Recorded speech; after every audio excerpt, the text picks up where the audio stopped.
When asked if she had any last words, she said, "No, sir," then turned her head, smiled faintly at two people in the witness stand, and mumbled something no one could understand. As the first injection entered her body, she began to snore. Louder at first, then softer, until silence took over. She was gone. She became the 14th woman ever executed in the state of Texas, a state that had executed over 500 men by that time. Society often assumes women don't commit monstrous crimes like men do. But Susan Basso proved that evil has no gender. To understand why the state had to put her to death, we must go back to the horrifying chain of events that sealed her fate. He was sweet, naive, lonely, a man whose world was as small as his heart was big. Louis Buddy Muso was 59 years old when Susan Margaret Basso crossed his path. Born and raised in New York, Buddy had lived a quiet, simple life. Despite having a developmental disability, he held a job at a grocery store, managed a small apartment, and maintained his finances with the help of a close friend named Al Becker. He was a functioning adult with a second-grade level understanding of the world, which made him vulnerable, but not broken. He is the kind of man who smiled at strangers and trusted too easily. She was cruel, calculated, deranged in ways that don't show on the outside. Susan Basso didn't just find Louis Muso, she hunted him. She saw his kind heart as weakness, his disability as opportunity, and his innocence as an open door to hell. She told him she loved him, promised a future, a wedding, a home. But behind every fake smile was a plan to make him suffer, to use him, to break him, and finally, to kill him for insurance money. She knew how to lie. She knew how to manipulate. And worst of all, she knew how to make others do her dirty work. For days, they tortured him, burning, beating. He was beaten like a thief for days. He was dead just 19 days after he left New Jersey to Texas to meet the love of his life, because so he thought. He was humiliated, until the man who once hoped for love died in agony on a filthy floor. This isn't just a story about murder.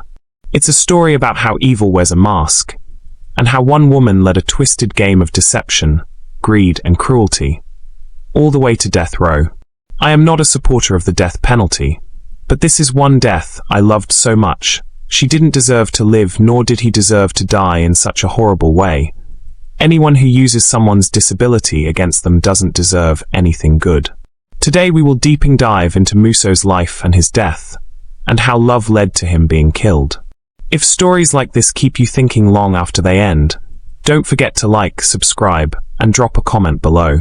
Your support helps us bring more untold and unforgettable cases to light. This is True Crime Matters, where we talk about the life of criminals and the fate that await them. Let's talk about the troubled life of Susan Basso. Susan Margaret Burns, later known as Susan Basso, was born on May 15, 1954, in Schenectady, New York. She was one of 8 children in a family marked by dysfunction and abuse. Her mother, Florence Garrow, was the sister of convicted spree killer Robert Garrow. Suzanne's childhood was marred by physical and sexual abuse, contributing to a tumultuous upbringing. As a teenager, she exhibited delinquent behavior, including truancy and theft, and spent time in a Catholic reform school in Albany. In the early 1970s, Susan married James Peake, a Marine. The couple had 2 children, a daughter born in 1973 and a son in 1974. Their marriage was fraught with issues, including allegations of sexual abuse. James Peake was arrested in 1982 for molesting their daughter and was convicted of taking indecent liberties with a child. During his imprisonment, the children were placed in foster care, but eventually returned to live with relatives. There were also rumors of Susan sleeping with men in their home, and sometimes even taking their children along when she commits this adultery. In the early 1990s, Susan moved to Houston, Texas, with her children. Seeking a fresh start, she changed the family's surname to O'Malley and adopted an Irish-American identity, decorating their home with green paint, shamrocks, and leprechauns. She created elaborate stories about her background, including claims of being an heiress and having connections to prominent figures, which were later debunked. In 1993, Susan became romantically involved with Carmine Basso, a New Jersey man who owned a security company. Although she never divorced James Peake, she changed her surname to Basso and referred to Carmine as her husband. Carmine moved into her residence in Houston, but died in 1997. In the spring of 1997, Louis Buddy Muso, a 59-year-old man with developmental disabilities, attended a church bazaar near his home in Cliffside Park, New Jersey. It was there that he met Susan Basso, a 43-year-old woman visiting from Houston, Texas. Their encounter marked the beginning of a long-distance relationship that would have tragic consequences. Buddy, who worked at ShopRite grocery store as a bagger and lived in an assisted living facility, was known for his affectionate nature and dreams of companionship. He had been widowed since 1980. His wife died of cancer 2 years after giving birth to their son named Tony, and he has since longed for a loving partner. Susan, presenting herself as a potential bride, quickly gained his trust and affection. Over the following months, their relationship intensified through phone calls and letters. Buddy was elated by the prospect of marriage and a new life in Texas. He began making preparations to relocate, purchasing a cowboy hat and boots to embrace his envisioned Texan lifestyle. On June 14, 1998, he boarded a Greyhound bus to Jacinto City, Texas, where Susan awaited him. Back in New Jersey, Albeca sensed something was wrong. Susan blocked his calls, forbade Buddy from speaking to him, and made it nearly impossible for Becca to check on his friend. He contacted Texas authorities, trying desperately to get Buddy help. But bureaucracy and distance worked against him. By the time officials looked into it, it was already too late.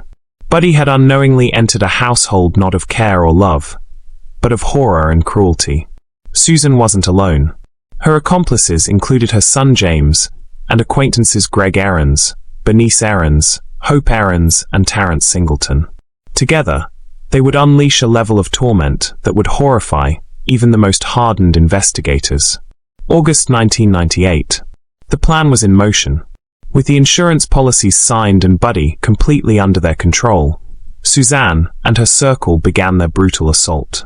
What started as manipulation. Muso had been absorbed into a twisted world controlled by Susan and her inner circle. In July 1998, Susan tried to become the official representative payee for Muso's Social Security benefits, but her application was denied. Undeterred, she ramped up her efforts to benefit financially from Muso in other ways. She applied for a life insurance policy in his name and listed herself as the sole beneficiary. In the paperwork, she casually identified herself as Muso's future wife. One policy, police later discovered, promised a $65,000 payout in the event of a violent death. And then there was the will, a document conveniently drafted before Muso's death, leaving everything he had to Susan. It concluded with chilling finality. No one else was to get a cent. As the summer of 1998 dragged on, Buddy Muso's life turned into a waking nightmare. What began as manipulation and isolation quickly escalated into relentless, sadistic abuse. Day after day, Susan would take Muso to a rundown apartment shared by Bernice Aarons, her children, and Singleton. There, in that dark, cluttered space, Muso was treated as less than human. Forced to sit or kneel on a hard plastic mat in a narrow hallway, Buddy was not allowed to move. If he dared to shift his position, James O'Malley would descend upon him, kicking, punching, and yelling. This cruel routine repeated for hours on end. The violence was not limited to O'Malley. Singleton, Bernice, and Craig all took turns assaulting Muso. Hope and Susan, two women who might have been expected to show compassion, joined in with frightening zeal. Susan, who weighed over 300 pounds, would beat Muso with a baseball bat. She targeted his groin, his back, his legs. Hope used a belt and its buckle to lash at him, leaving deep welts and gashes across his skin. One day, Susan returned to the apartment and was told Muso had been misbehaving in her absence. As punishment, she forced him to get on his hands and knees, and then, without mercy, she jumped on him. Again and again, her massive frame crushed him to the floor until he could no longer hold himself upright. At one point, Muso begged for help. He pleaded for someone, anyone, to call an ambulance. Hope later admitted she knew just how serious his injuries were, but no one lifted a finger. Instead of medical attention, Muso was cleansed in a vile ritual that only added to his agony. Someone, likely Singleton or Craig Aarons, doused him with a mixture of bleach and pine sol, scrubbing his fragile, battered body with a wire brush. It was an act of degradation disguised as hygiene, a last cruel chapter in a long list of horrors. It was during one of these so-called baths that Buddy Muso's broken body finally gave out. On the morning of August 28, 1998, Muso's lifeless body was found dumped along a roadside in Galena Park, Texas. His single shoe was on the wrong foot, and his clothing appeared too neat, too clean. Investigators immediately suspected he had been dressed post-mortem. The medical examiner who examined Muso's body was overwhelmed by the sheer volume of injuries. The report described hundreds of bruises, so numerous that it was impossible to count them all. His hands and feet were covered in deep contusions. His back and buttocks bore the unmistakable marks of whippings.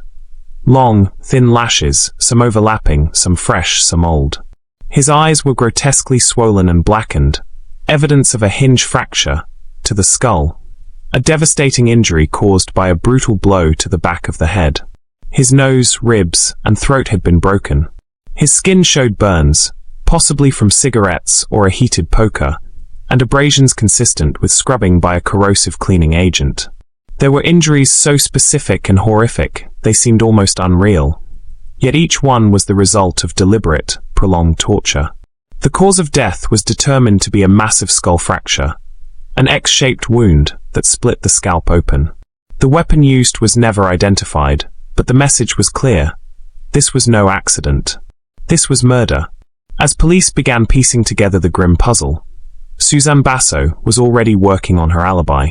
She began making frantic phone calls, portraying herself as a concerned partner worried about her missing fiancé. She told Becca that Buddy had probably run off with a little Mexican lady he had met at the laundromat. She claimed she was getting kind of worried, and even called local police to report him missing. She went to the police station to report a missing person. The body was shown to her. She started crying crocodile tears, but her son James didn't flinch, as if he knew he was dead already. The police took him aside there. He began to confess all the horrible things they did to him. But beneath her performative panic, the truth was unraveling. Soon, police received a confession from James O'Malley. His detailed account of the events blew the case wide open.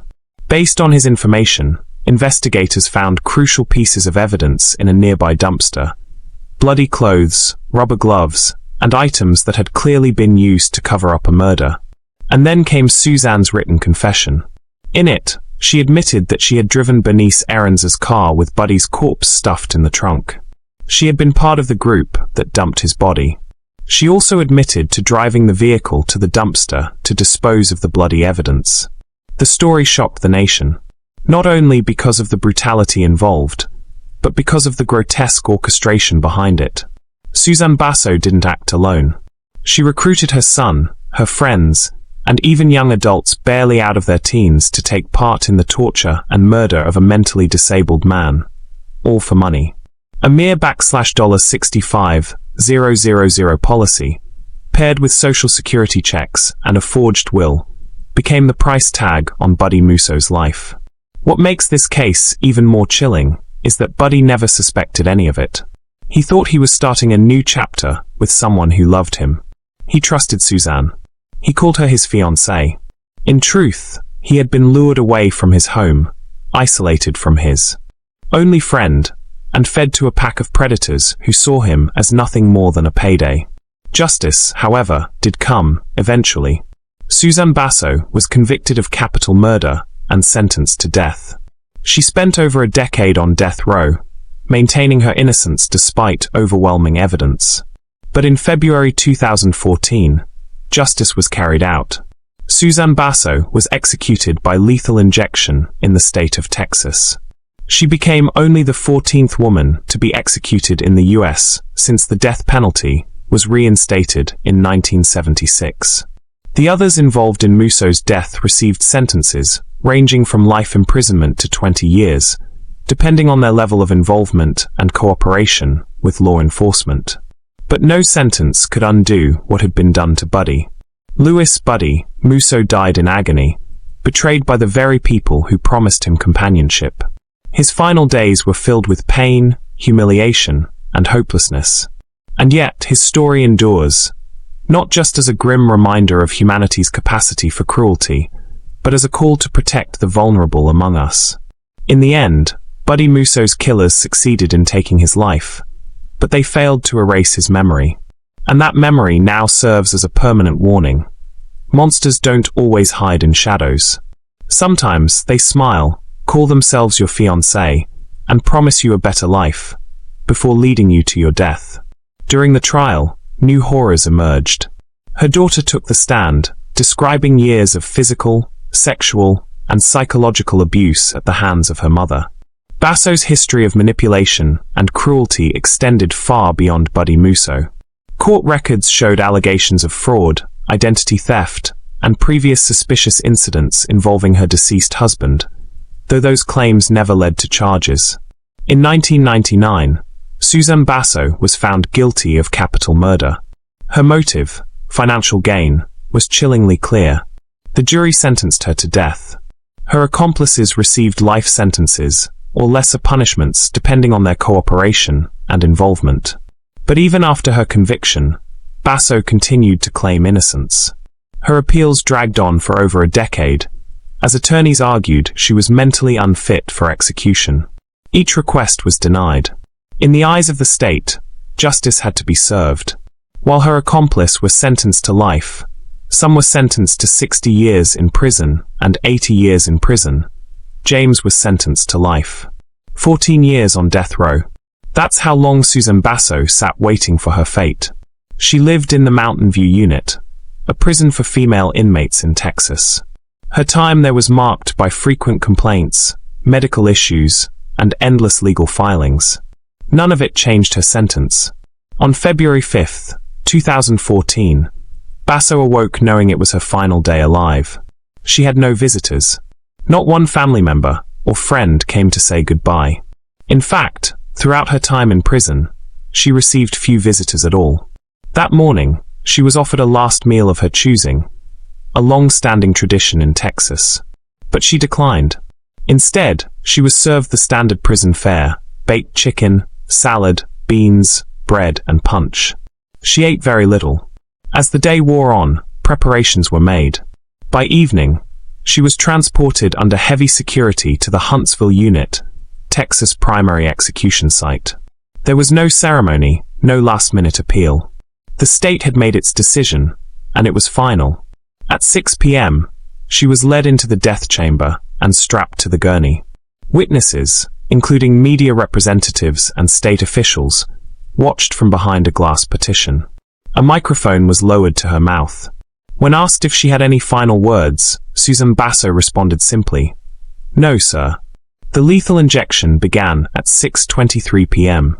The drug used was pentobarbital, which induces unconsciousness quickly before shutting down the heart and lungs. Witnesses reported that she snored several times and appeared to fall asleep. At 6:26 p.m., she was pronounced dead. Her execution marked only the 14th for a woman in the United States since 1976, and the 5th in Texas since the 1800s. Her death was quiet, sterile, nothing like the violent end she had orchestrated for Buddy Muso. Louis Buddy Muso wanted what we all want: love, friendship, and trust. In his heart, he believed in people. But the world he walked into wasn't full of love. It was a trap. Susan Basso took his kindness and used it as a weapon. She saw his disability not as something to respect or protect, but as an opening, a loophole to exploit. She lied, manipulated, and built an illusion around Buddy, convincing him she was his future. In reality, she had already mapped out his death. Her greed overshadowed any human decency. What she did wasn't just murder. It was a prolonged, sadistic campaign of torture. And she wasn't alone. Others joined in, driven by loyalty, manipulation, or the hope of financial gain. Susan Basso's story isn't just one of cruelty. It's one of failure at every level. Buddy's friend tried to warn authorities. The system moved too slowly. No one came until it was too late. And yet, in the face of that horror, there's something we must hold on to. Buddy Muso mattered. His life, though cut short, should serve as a beacon, a reminder that the vulnerable need protection. That evil often wears a mask. That predators like Susan Basso walk among us, pretending to care while plotting destruction. Her death brought closure to some, but it can't erase what she did. It can't bring Buddy back. But what we can do is remember his story. Speak his name. Learn from what happened. Because behind every case like this is a real person. A person who deserved so much more. Rest in peace, Buddy Muso. Your story will not be forgotten.